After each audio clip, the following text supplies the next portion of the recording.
Good afternoon, and a warm welcome on this rather chilly day to Trinity Cathedral. We're delighted that you shared this midday occasion with us once again, and we hope you'll be back and bring friends and everything. The next 2 weeks, we've got 2 more programs in this Bach series, so you can see them listed on the back of your program. Next week, we have Miho Hashizume to play the A Minor Sonata, and then we finish up this Bach-fest on the 17th, 2 weeks from today, with Jimmy Thompson playing the C Major Sonata. So we've had a wonderful sort of cross-section of great string players, again, emblematic of how rich this area is in musicians of just about every stripe. And if you examine the string playing area, Cleveland is sort of unbelievable. And we've been so fortunate to have 6 wonderful players in the course of 6 weeks here with this little Bach survey. So we've had violin, and we'll be reverting to violin the next 2 weeks. But today we get a change of timbre in that we have Eric Wong, violist, to play. So we get sort of the alto member of the string family, and Eric is going to play the G minor for us, and it's a fabulous piece. He'll tell you a little bit about it. As an organist, I always tune into this piece because the fugue, the second movement of it, must have been one that Bach really liked a lot, because he reworked that fugue for organ, and it's a splendid organ fugue, and he also reworked it for lute. So he got a lot of mileage out of that piece, and it must have been one that he particularly enjoyed working with. So you'll hear the original version today from Eric, and he'll tell you a little bit more about it before he plays. But I want to make sure and thank our loyal supporters, the Ohio Arts Council and Cuyahoga Arts and Culture, and particularly for today's program, Judy Eckelmeyer. And Judy, thank you so much for your support in every... Yes, indeed. Yeah. If there's anyone merits a big hand, Judy is one of the pillars of music here at Trinity, and we're very, very grateful for her support in so many different ways. What else do I need to say? Oh, the little half-page pieces of paper like this. You may have filled one of these out the last couple of weeks, but if you haven't, we'd be very grateful if you would. And you could leave it on the table there. It's very nice to have some audience input every so often about, series like this that go on with a lot of variety of programs. So let us know your thoughts. Leave it on the table. We very much appreciate it. And speaking of the table, the offering basket will live there. Anything you can put in that basket on the way out, needless to say, we're always very, very grateful. Any of you watching online, you can follow the prompt on your screen, and it's easy to give through PayPal via that prompt, or you can just send a check made out to Music and Art at Trinity Cathedral, stick it in an envelope, and mail it to Trinity Cathedral. That's 2230 Euclid Avenue, Cleveland, Ohio, 44115. So we thank you for your support in any of those forms. So I'm going to start today's program, and I'll be back at the Flentrop organ, and through the wonders of technology, you'll get to see me for what that is worth on the screen here. But, seeing what goes into playing a pipe organ is always rather interesting. And this is the first of the 6 trio sonatas that Bach wrote for his oldest son as sort of a musical finishing school. And Bach was probably in his 30s. Interesting, Bach was probably in his 30s when he wrote both of these pieces, from what we know. So these are sort of midlife pieces for Bach. But this is the first trio sonata in E-flat major, and for a lot of people, if one of these sonatas is a little familiar to you, it might be this one. I don't know why. It gets played a lot, maybe because it's the first one in the book, and it's a little shorter than some of them, but extremely tuneful, beautifully crafted, as always with these pieces. The slow movement is absolutely gorgeous, sort of a Siciliano that is one of my favorite slow movements from the trio sonatas. And the last movement is full of high spirits and a bit of keyboard acrobatics. Again, Bach was setting various types of challenges for his oldest son, and this last movement is certainly one of those challenges. So I think that's all that I need to say, and we'll get on with the music. Again, thank you for being here.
Good afternoon. Nope, no.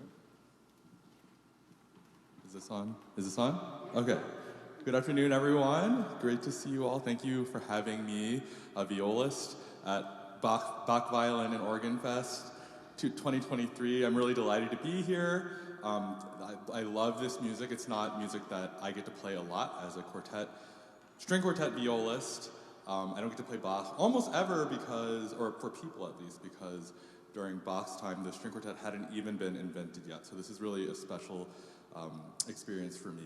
And I loved hearing the trio sonata on the organ, which I had never heard before, but has some really interesting parallels to the music you're about to hear. I will be playing this sonata in C minor because it's being played on a viola. So if you have perfect pitch and that bothers you, you can leave right now. Just kidding.